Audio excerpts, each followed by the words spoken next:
Hey guys, it's Geek, and today I'm going to be starting a new series called Redbox Impressions. And today I'm going to be doing it on Ghost Recon.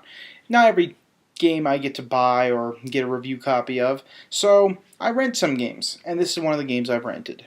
Ghost Recon Future Soldier. Now, unfortunately, this game is a massive mess. From the 5 to 6 hours that I played of it, most of which was during campaign, I tried out multiplayer, but it was almost as glitchy as the beta. And although I loved the multiplayer mechanics, I can't stand playing without my friends, which Uplay Passport does not let me do. And I also can't stand, having no mics on PSN and just all that stuff that comes with that. But the single player is the purest form of generic. Now, I'm a huge shooter fan, and seeing comments like generic shooter, generic shooter, generic shooter all the time, it goes over my head. I don't care, because usually they're just people that are upset that Call of Duty is the most popular game out there. And even though I don't like Call of Duty, it's just a little ridiculous to assume everything rips it off. But Ghost Recon is the exception. Ghost Recon is a shameless ripoff. I mean, there's the breach sequences from Call of Duty are there, various action scenes from Call of Duty are there, and it's not even presented in an ironic form. It's pure 100% seriousness, and the plot couldn't get any more generic. You go to South Africa to go find terrorists. I mean, not South Africa, South America to find terrorists, and you find out that they're not there, so you go to Africa, then you go to the Middle East, and then you go to Russia. Of course, the plot line for almost every single modern military shooter is in this.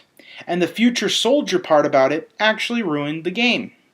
So, the first couple of levels feel like the standard first-person shooter, third-person shooter, generic, just shoot up the terrorists kind of game. You go in there, you shoot up terrorists, and then you get out.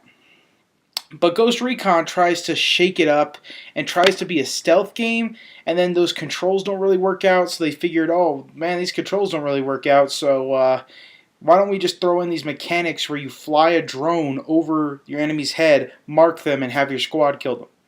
You pretty much do this the whole game up until you get to like a winterized level, and in that level they give you a droid that basically just kills everything.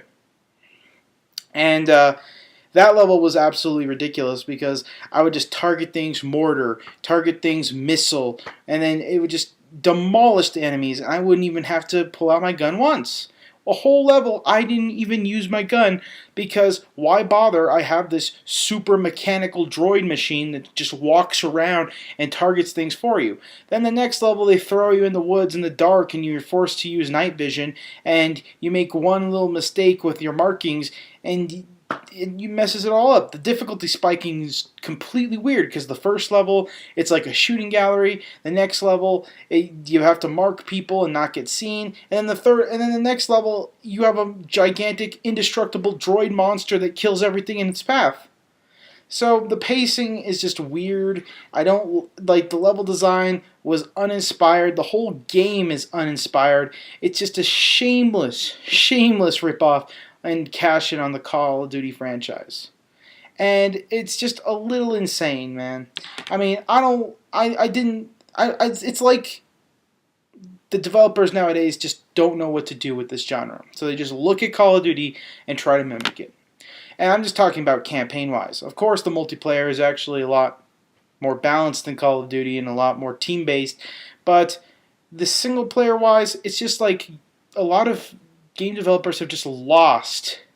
Like, game developers who are trying to develop a modern shooter have just lost all inspiration or ideas of their own. It reminded me a lot of Battlefield 3's campaign, but it seems like an even more watered-down version of that. So, if you see Battlefield 3's campaign as a watered-down version of Modern Warfare 3's campaign, well, imagine an even more watered-down version of that, and you get Ghost Recon Future Soldier. I was not impressed whatsoever.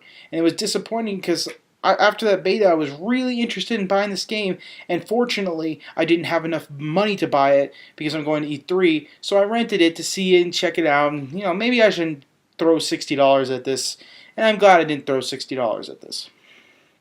Well, and also, it's a terrible rent. I hate to say this, but Ghost Recon on the PS3, I should mention, is a terrible rent because it forces you to install it, and it's like 4 gigs. 4 gigs off your hard drive to install this game, and it takes over an hour. So, something to consider when you're going to rent Ghost Recon Future Soldier. I wouldn't recommend renting it. Just skip it altogether. It's not worth the trouble. Samuel out.